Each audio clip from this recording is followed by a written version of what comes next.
নমস্কার সবাই কেমন আছেন? আমি খুব ভালো আছি। টিঙ্কু মণ্ডল চ্যানেলে আপনাদের সকলকে অনেক অনেক প্রণাম ও ভালোবাসা।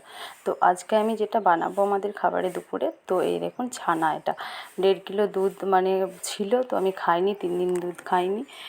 তো তাই সেই দুধটা পুরো ছানা করে দিয়েছি, ছানা করেছি। আমার ছেলে বলছিল মা ছানা বানাবে, ছানা রসা করে দেবে, ও খেতে খুব ভালোবাসে, তো সেটাই করবো আজকে। তো ছানা পুরো করেছিলাম, করে ওই ঠান্ডা করে ফ্রিজে রেখেছিলাম, তো ফ্রিজে জমানোর জন্য একটু ভালো করে জমে গেছে এখন। তো ভাবছি ছানাটাকে শুধু ছানা তেলে দিলে না কেমন ভুড়ি ঝুড়ি ঝুড়ি ভাব হতে লাগে, তো ভাবছি এটার সঙ্গে একটু আটা মিক্স করে নেব, হালকা অল্প পরিমাণে, আর কি শক্তভাবে ধরে রাখার জন্য। তো এই দেখুন আটা মিক্স করে ভালো করে মেখে নিয়েছিলাম। মেখে নেওয়ার পর এটা গোল গোল করে বানিয়ে নিয়েছি। তো অনেকগুলো হয়েছে, 1.5 কিলো দুধে ছানা, অনেকটাই ছানা, বুঝতেই পারছেন। তো আমাদের তো খুব মজাই হয়েছে, ভালোই হয়েছে, খেতে ভালোবাসে যেহেতু অনেকগুলোই হয়েছে। তো চলুন আমি সবজিটা বানাই, তো আপনারা দেখতে থাকুন, খুব ভালো লাগবে।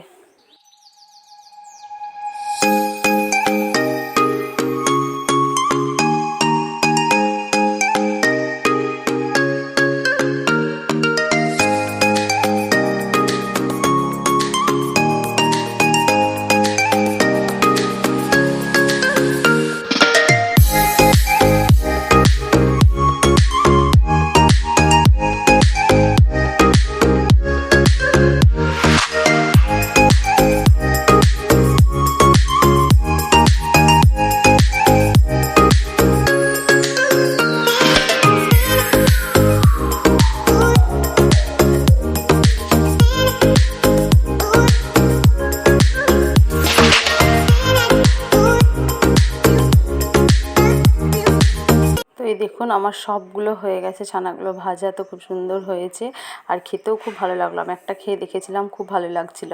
তারপরে আলু গাজরগুলো একসাথে কষে নিচ্ছি তেলে, তারপরে শেষে পটলটা দেবো।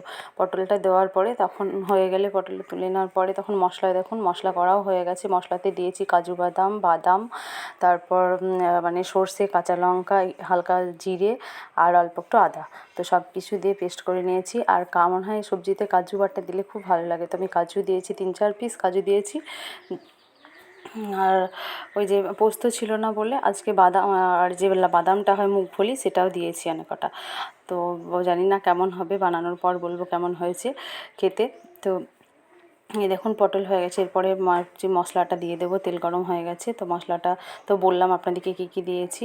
তো এই দেখুন মশলা দিয়ে দিচ্ছি, মশলা ভালোভাবে একটু কষতে দেবো, কষানোর পরে সবজিগুলো দিয়ে দেবো।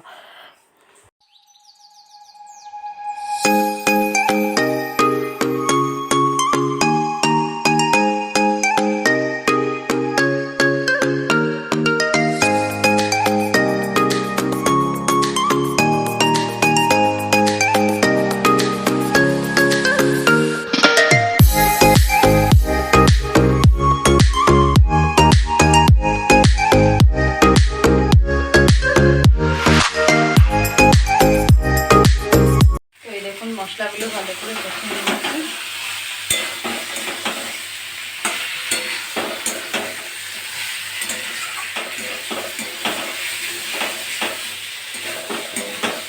মশলার মধ্যে একটু বেশি দিয়ে গেলে জানি না কেমন হবে খেতে।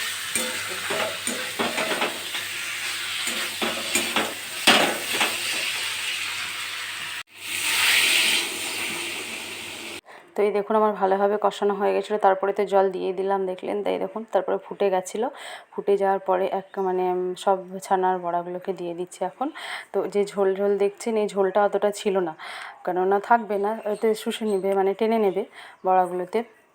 তো ঝোলটা বেশ, সবজিটা গাঢ় গাঢ় ভাব হয়েছিল, ভালোই হয়েছিল খেতে। ভাবলাম হয়তো কেমন লাগবে, মশলাটা একটু বেশি লাগছিলো, কিন্তু না, ঠিকঠাক হয়েছে, খুব সুন্দর হয়েছে।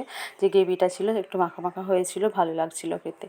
তো তারপরে দেখুন শেষের দিকে আমি একটু গরম মশলা দিয়ে দিলাম উপর দিয়ে, আর একটু ঘি দিয়ে দেবো। ঘি দিলে টেস্টটাও আর একটু ভালো লাগে খেতে, সেন্ট হয়, তো ঘি দিয়ে দিলাম একটু। তো আপনারা কেমন লাগলো বলবেন, ভালো লাগলে লাইক করে জানাবেন। আর চ্যানেলটা যারা নতুন রয়েছেন আমার চ্যানেলে, তারা চ্যানেলটিকে সাবস্ক্রাইব করবেন। তো ব্লগটা আর বেশি বড় করছি না, অনেকটাই বড় হয়ে গেছে। তো সবাই ভালো থাকবেন, সুস্থ থাকবেন। আজকের মতো এখানেই শেষ করছি। তো টাটা, বাই বাই।